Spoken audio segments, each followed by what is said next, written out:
Përshëndetje, mirë se vini sërish në kanalin tim. Në videon e sotme do të bëj një get ready with me, duke qenë se po bëhem gati për një event, thash pse jo, mos t'ju tregoj realisht se çfarë bëj unë kur shkoj në një event, pra make-up, flokët edhe veshjet. Ky make-up gjithashtu është goxha vjeshtor dhe i thjesht për t'u realizuar, kështu që në qoftë se doni një ide, atëherë vazhdoni ndiqni tutorialin. Bazën e kam gati, kam vendosur kremin tim hidratues, edhe tani do të vendos fondatinën. Do përdor këtë nga Madara.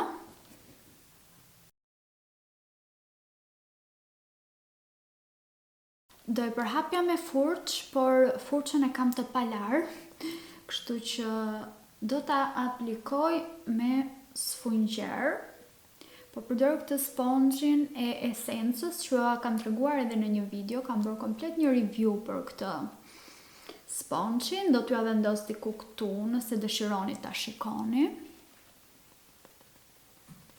Dhe po e përdor të thatë. Disa sfungjer mund të përdoren edhe të thatë, pra nuk është më ai miti që sfungjeri përdoret vetëm i lagur, por disa mund edhe të përdoren pasi janë të krijuar në mënyrë të tillë.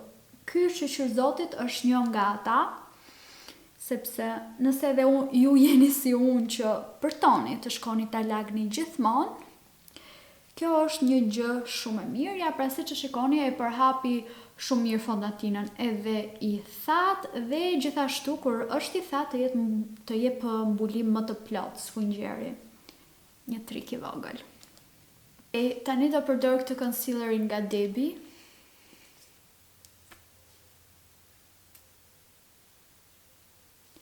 Dhe tashmë concealerin unë e aplikoj vetëm këtu, tek kjo zona problematike dhe pak këtu, sepse kur vendos edhe eyeshadow të jep një pamje më të pastër.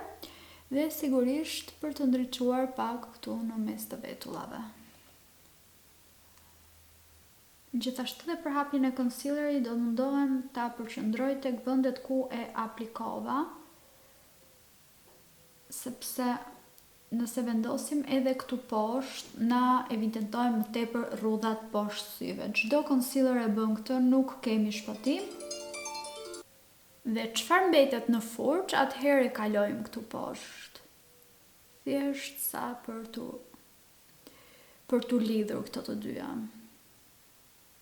Okej, tani do ta ngjeshim në vend këtë me translucent powder.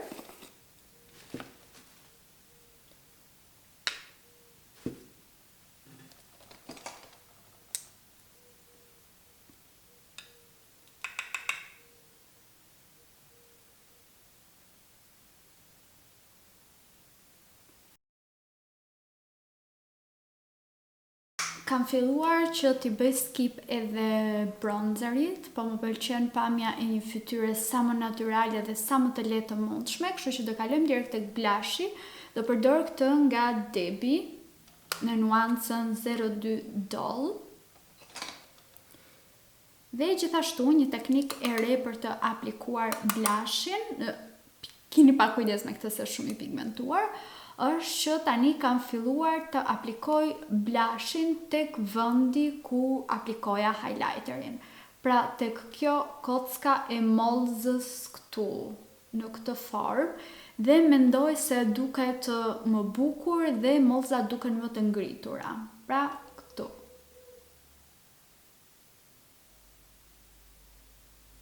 Duke e presuar furçën në këtë mënyrë.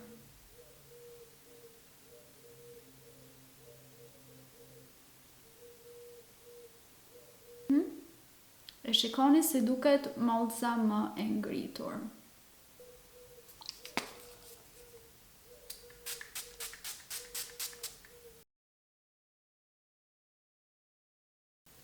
Okej, tani mbaruam me fytyrën dhe do të kalojmë tek syt. Kam ndërmend të bëj një tip smoky liner. Kështu që do ta filloj me një laps të zi. Ku e kam? Okej, ja. Po përdor këtë nga esencë, më pëlqen shumë ky laps i zi i esencës. Dhe do bëj një mitim peneli, pra tek rrënja e qerpikëve do bëj disa viza. Dhe nuk është e thënë të jetë perfekte, pasi do ta sfumoj më vonë.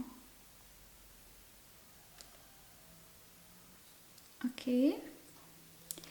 Tani do marr paletën shefe nga Selen Cosmetics dhe do të marr këtë nuancën ambicioze, që është një si bronze në copper, pasi edhe ngjyra e këmishës që do vesh është pak e tillë si bronze, si copper, në roz, do ta shikoni në fund, por që mendoj se kjo ngjyrë do t'i përshtatet shumë mirë asaj këmishës.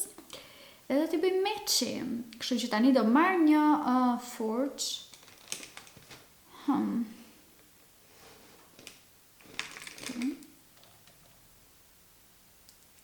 Do marr pak nga kjo ngjyra dhe do sfumoj këtë lapsin e zi.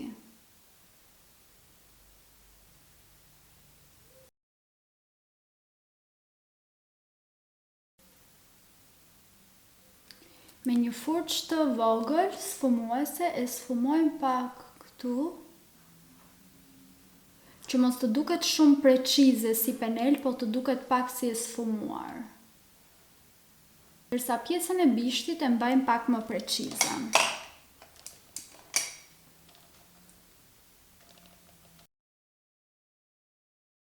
Tek pjesa e fillimit të syrit do vendos nuancën rebele për ta ndriçuar.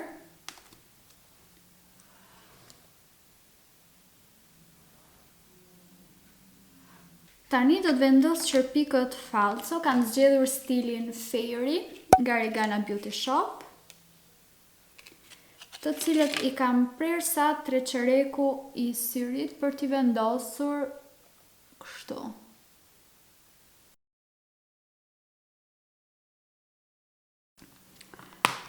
Okej, atëherë kjo ishte për sa i përket make-upit.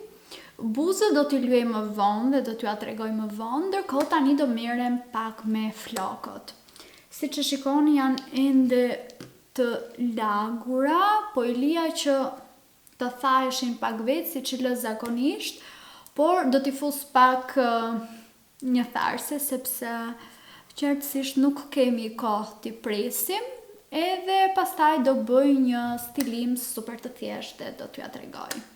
Okej, se nuk kam as shumë bateri tek kamera, ndodhin këto gjëra kur janë paka shumë live, si të themi, sepse nuk është se unë kam mundësi të pres të karikohet bateria, apo të rifilmoj këtë pjesë, baterin tjetër nuk e kam të karikuar, kështu që po nxitoj. Atëherë për flokët, vendosa të bëj një diçka sa më të shpejtë dhe të lehtë që të mundesha.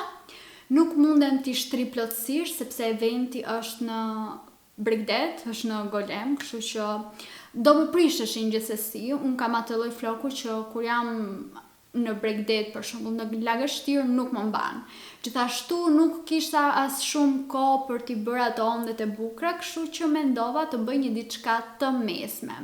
Pra me pjasterin i kam drejtuar pjesërisht dhe këto pjesët jashtë i kam kthyer kështu që të duket si një krehje parukerie, nëse keni parasysh, por me pjaster, dhe e bëj në këtë mënyrë. E mbaj pjasterin kështu, sikur do bëj mondet, por e kthej vetëm nga fundi. Tani e keqja është se shiko çfarë të ndodh me pjasterin, prandaj nuk më pëlqen shumë pjasteri për ondet. Por mund ta rregullojmë atë më vonë, ja, besoj se disi u rregulluar, gjithsesi do ta lag pak me ujë edhe ta rregulloj.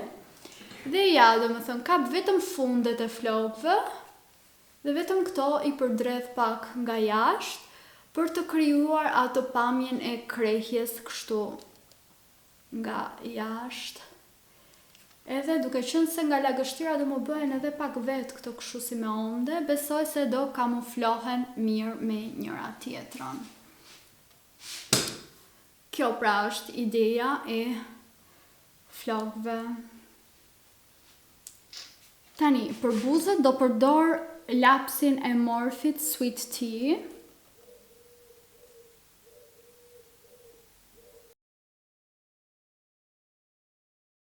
Dhe buzëkuqin nga KKW Beauty në nuancën 90s Moments.